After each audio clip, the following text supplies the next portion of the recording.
கானா வினோத்துக்கும் தர்பீஸுக்கும் ஒரு சண்டை போயிட்டு இருந்துச்சு.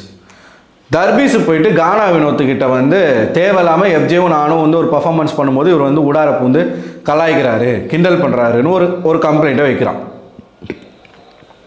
இதை பற்றி நம்ம ஆல்ரெடி பேசியிருந்தோம். அதில் பர்சனலாக நான் சில விஷயங்கள் சொல்லியிருந்தேன். வினோத் அவர்கள் வந்து பெருசாக இந்த வீட்டுக்குள்ளே பெர்ஃபார்ம் பண்ணலை அப்படின்னு சொல்லி. நான் பெர்ஃபார்ம் பண்ணலைன்றது மட்டும்தான் சொல்லியிருந்தேனே தவிர்த்து வினோத் அவர்கள் அங்கே இருக்கிறதுலையே பல பேரை காட்டிலும் கம்பேரிட்டிவ்லி பல பேரை காட்டிலும் தங்கமான மனுஷன் அப்படிங்கிறத நான் ஒத்துக்கிறேன். ஆனால் அவர்கிட்டயும் மிஸ்டேக்ஸ் இருக்குது. ஆனால் அதையெல்லாம் தாண்டி திவாகர் பேசுகிற அளவுக்குலாம் வினோத் அவர்கள் வந்து திவாகரோட நம்ம கம்பேர் பண்ணக்கூடாது.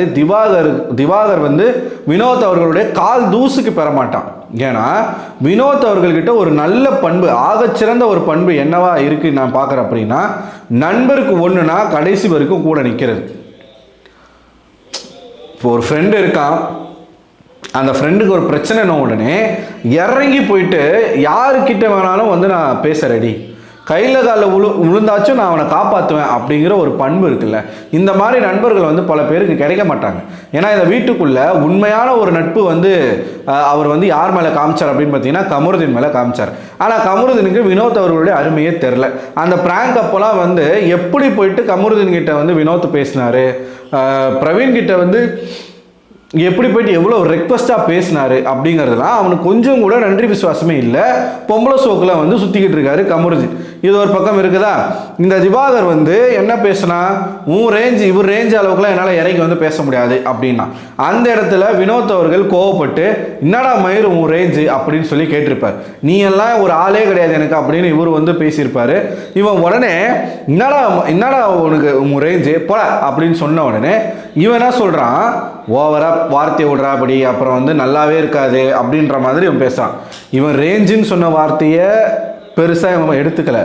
வினோத் வந்து சொன்னது வந்து இவருக்கு வந்து ஓவராக வார்த்தையை விடுறாரு அப்படின்றான். அங்கே இருக்கிற ஒருத்தம் கூட கேட்கல.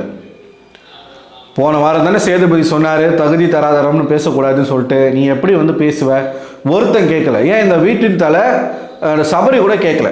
சபரி என்ன நைஸாக எப்படி சொல்லிட்டு போயிட்டானா, அதை பற்றி அப்படி பேசாதீங்க, அந்த வார்த்தையை பயன்படுத்தாதீங்க, வேறு என்ன வேணாலும் பேசிக்கோங்க அப்படின்றார். இதுதான் ஒரு வீட்டு தலையினுடைய லட்சணமா அப்படின்ற ஒரு கேள்வி நமக்கு முதல்ல. இவங்க ரெண்டு பேருக்கும் சண்டை நடந்துக்கிட்டு இருக்கும்போது சம்மந்தமே இல்லாமல் வியானா உள்ளே புகுந்து ஒரு பர்ஃபார்மன்ஸை பண்ணுது. போன வாரம் வியானாவை கானா வினோத் வந்து எக்ஸ்போஸ் பண்ணிட்டாரு. இவங்க வந்து தான் மட்டுமே தெரியணுன்றதுக்காக நிறைய விஷயங்கள் பண்ணுறாங்கன்றத சொல்லிட்டாரு. சொன்னதில் இருந்து எப்படா மாட்டுவார், எப்படா அவர் வச்சு செய்யலாம் அப்படின்ற ஒரு நோக்கத்திலேயே வியானா அவர்கள் சுற்றிக்கிட்டே இருக்காங்க. நேத்திக்கு அப்படி தான் அவர் ஒரு கெட்ட வார்த்தை பேசுகிறாருன்ற ஒரு விஷயத்தை எடுத்துகிட்டு வந்தாங்க. கெட்ட வார்த்தை பேசுறது தப்பு தான், அது வந்து நம்ம இல்லைன்னு சொல்லலை. ஆனால் எல்லாருமே இந்த வீட்டுக்குள்ளே கெட்ட வார்த்தை அப்பப்போ பேசிட்டு தான் இருக்காங்க. பர்டிகுலராக வினோத் அவர்களை நேற்று கேமராவில் போயிட்டு ரெஜிஸ்டர் பண்ணிவிட்டு, சரி ஓகே ரெஜிஸ்டர் பண்ணிட்டாங்க கேமராவில், அதோடு விடாமல் வாண்டடாக சுபிக்ஷாவை கூப்பிட்டு வந்து உட்கார வச்சு அவன் மண்டையை கழுவி இந்த மாதிரி அவர் பேசினார் அப்படின்னு வந்து அவர்கிட்ட சொல்லி, சுபிக்ஷா வினோத் வந்து நாக்கை எப்படி நீட்டினாருன்னு கூட பார்க்கல. ஏன்னா அங்கேயே சுபிக்ஷா சொல்லுவாங்க, நான் பார்க்கல, என் கண்ணால் நான் பார்க்கல அப்படின்வாங்க. ஆனால் அந்த பிரச்சனை நடக்கும்போது நான் பார்த்த நாக்கை வர அப்படின்னு வந்து நீட்டுறாரு, ரொம்ப ஒரு மாதிரியாக இருக்குது, அப்படியே மாற்றி பேசும். வியானா வந்து சுபிக்ஷாவை குத்தி விட்டு, சுபிக்ஷா போய் நீ கேளு, நீ பேசு அப்படின்னு சொல்லி சுபிக்ஷா அந்த மேட்ரை எடுத்து ஆரம்பிப்பாங்களாமா. வியானா உடனே ஒரு சாட்சி மாதிரி அவன் நான் பார்த்தேன், நீங்கள் அசிங்கமாக பேசுனீங்க வந்து கலந்துப்பாங்களாமா. இப்படி நேரத்தில் இருந்து ரொம்ப சீப்பான வேலையை வியானா அவர்கள் பண்ணிக்கிட்டு இருக்காங்க. இன்னைக்கு அதே மாதிரி இந்த புறம்போக்கு, சாரி இந்த வார்த்தைக்கு மன்னிச்சிருங்க, அவன் வந்து இன்னொரு சக கண்டஸ்டன்ட்னுடைய ரேஞ்சை பற்றி பேசுகிறான். ரேஞ்சுன்றது எதுக்குள்ள அடங்கும், அவருடைய தரத்தை பற்றி தான் மறுபடியும் அவன் பேசுகிறான். அப்படி பேசும்போது வாயில் வந்து என்ன வச்சுருந்தீங்க வியானா அப்படின்னு கேட்க தோணுமா தோணாதா? அப்போல்லாம் அண்ணே இந்த மாதிரிலாம் பேசாதண்ணே, அது தப்புண்ணே, அந்த மாதிரிலாம் பேசக்கூடாது, இங்கே எல்லாரும் சமந்தான்னு ஒரு வார்த்தை வியானா பேசலை. ஆனால் அந்த வியானா என்ன கேட்குறாங்க அப்படின்னா, வினோத் அவர்கள் வந்து ஏதோ ஒரு வார்த்தையை பொதுவாக சொல்லிட்டு இருக்காரு. உடனே அந்த வார்த்தையை பிடிச்சிக்கிட்டு நீங்கள் பொதுவாக சொல்லாதீங்க, இங்கே இத்தனை பேர் இருக்கோம், நீங்கள் எல்லாரையும் சொல்கிற மாதிரி இருக்கு, பொதுவாக சொல்லாதீங்க. ஏமா அப்போ அவர் ரேஞ்சுன்னு சொல்லி பேசினாரே, அது உனக்கு தப்பாக தெரியலையா? எனக்கு என்ன ஆச்சரியம்னா, வைல்ட் கார்டு கண்டஸ்டன்ஸாக போயிருக்கக்கூடிய ஆட்கள் கூட யாரும் கேட்கல பாருங்களேன்.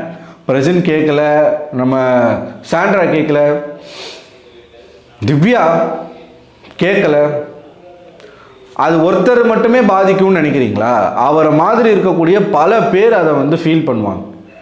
என்னடா தொடர்ச்சியாக வினோத் அவர்களை வந்து இப்படி வந்து தாழ்த்தியே அவன் பேசிக்கிட்டு இருக்கானே, அப்போ அவன் மனசுக்குள்ளே என்ன எண்ணம் இருக்குது, நம்ம அவ்வளோ கேவலமாக போயிட்டோமா அப்படிங்கிற ஒரு எண்ணம் இதை பார்த்துக்கிட்டு இருக்கக்கூடிய சக மக்களுக்கு வருமா வராதா? எனக்கு ஒரே கேள்வி, திவாகர் எந்த விதத்தில் வினோத் அவர்களை விட ரேஞ்சில் பெருசு? 20 வருஷமாக ஃபீல்டில் இருக்கக்கூடிய ஒரு நபர், நீ வந்து 1.5 வருஷம்தான் ஆகுது, 1.5 வருஷத்தில் 5 படம், அந்த படத்துலலாம் ஏன்டா உன்னை நடிக்க வச்சோன்னு இன்றைக்கி 50 பேரும் ஃபீல் பண்ணிக்கிட்டு இருப்பாங்க. 5 படத்துலையும் ஏதோ ஒரு சின்ன சின்ன கேரக்டர், அந்த கேரக்டராக வந்துட்டு இவன் பண்ணுற அலப்பறை இருக்குது பாருங்கள். எங்கே போனாலும் என் ஸ்டேட்டஸ் வேறு, நான் படித்த படிப்பு வேறு, படித்த படிப்புன்றான் பண்ணாட, ஃப்ளட்டுன்ற வார்த்தைக்கு தெரில, ஓசிடினா என்னன்னு தெரில, கன்வின்ஸ் பண்ணுறதுக்கு கன்வீனியன்ஸுன்றான் அது தெரில, பண்பாடு கலாச்சாரம்ன்றான், ராஜமாதா கேரக்டரை போயிட்டு கரெக்ட் பண்ணலாமான்னு கேட்குறான்.